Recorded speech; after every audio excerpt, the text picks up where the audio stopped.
Yeah, yeah, yeah. Yeah, yeah, yeah. Yeah, yeah, yeah. Yeah, yeah, yeah. D. Eric Body Beats. It's a vibe. Steve, I still have these thoughts sometimes, and especially when I smoke, which is kind of why I like smoking, because it makes me deal with this thought. You know, I'm like that. Like, I want to feel this. The thought I'll have is sometimes randomly, I'll just be like to myself, "What are you doing, nigga? You trying to be a clothing brand? Like, you know? Who do you think you are?" I really have these thoughts sometimes. Sure. Which is crazy when you think about it logically, because literally the thing's going on like 15 grand worth of sales. Mm-hmm. That's stupid to think that, because clearly there's a foundation of something that could work, clearly. 100%. And from strangers, I heard this chick that I follow, she goes, it's one thing that if you have a business and you start selling something, and then like you get your friends and family to support. Right. Because they going to support regardless. Sure. She goes, sell 20 items for some strangers. Then you know. Yeah, I totally agree with that. So I was like, okay, and I'm like, damn, I beat that by a lot. So it's like, okay, so now I mean, just think about that. If you're a guy like on the street selling a mixtape and you sold 20 of them and it was all to your friends and family, like, you got something to worry about. Right, you know? right. You got, you need to start getting stuff from, the outside world, and you definitely have done that. So Yeah, but those thoughts creep. It's so fucking crazy. And here's the thing. And at first I'm like, why am I having these thoughts? Like, am I not? Am I self-doubt? Da-da-da-da. Especially as a person who's always preaching to not self-doubt. It's like, you're a human being. This is right. And then listening to all these other motherfuckers who are where I'm trying to get, and even further, they say, nigga, that comes with it. See, that's the important part, is that you're listening to people who have done this and they talk, versus some of these people in the, you see on social media and all this, these perfect worlds and all this, it's all painted like, like everything should be great. Like there should be no, obstacles to overcome, and everything should just come easy. And that's just not true. We mean Derek talking about this. Everything is this. Everything. So like I've been helping you out on the construction site. And as much as you know that we got to do this, there's always something. Always. Like that's one of the things I've learned, like watching you in your shit, is shit that just unexpected shit that no one knows what could have happened. It's just, we got to deal with this. And you have no choice, but you have to deal with it. Got to figure it out. You got to figure it out. And what I like about what I'm learning about business people and what I've learned about you spend very little time contemplating. You say, okay, you give it a thought, boom, boom.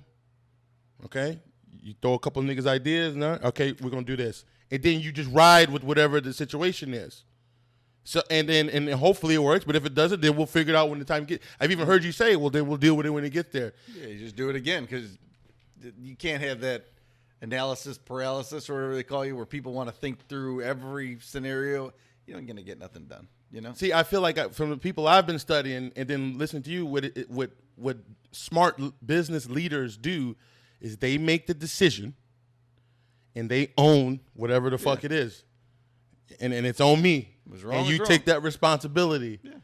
And I just think that's like, damn, because I know one thing that I would have thought, and again, this is me unlearning shit. Is you want to, and I guess the analysis paralysis, but you also want to make, I would always think you want to make sure to do, I want to make sure, are we sure this is the right way to do it? So we don't have to do it again. But what I'm learning is a lot of times that turns into you don't do it.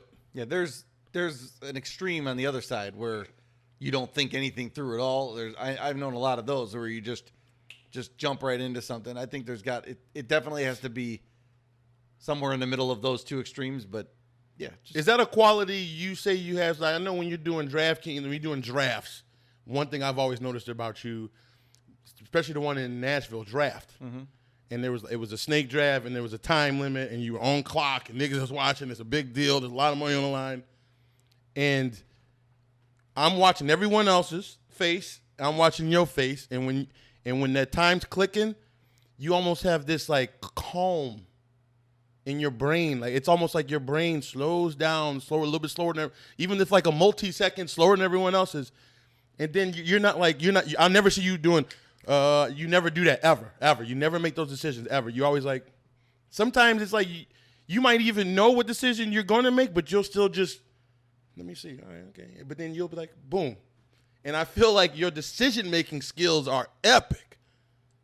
You know what I'm saying? I enjoy pressure like situations. So, but you you don't get. I don't ever see you flustered. I think it's because at the end of the day, I truly don't care. You cares nothing. I don't know. I just don't. Yeah, I don't know. It's hard to explain, but like you just make a choice and you live with it. I mean, of course, when you bring up draft and DraftKings and all that kind of stuff, I'll have these regrets where I want to go back and be like, I should have done this, I should have done that. I deal with that, but you wake up the next day, you move on. But yeah, you don't let too many of those bother you. No, but they bother you in the moment. They piss you off. You're like, that last year in football, there was a bad situation there. I lost some sleep over for a while. What was the one that happened? It was the World Championship, and Zeke Elliott got scratched at the last minute, and then he could have flexed to Tony Pollard and didn't. And that was a decision that you were ready to make. Oh, I was so close to making, and I just overthought it a little bit, I guess, and.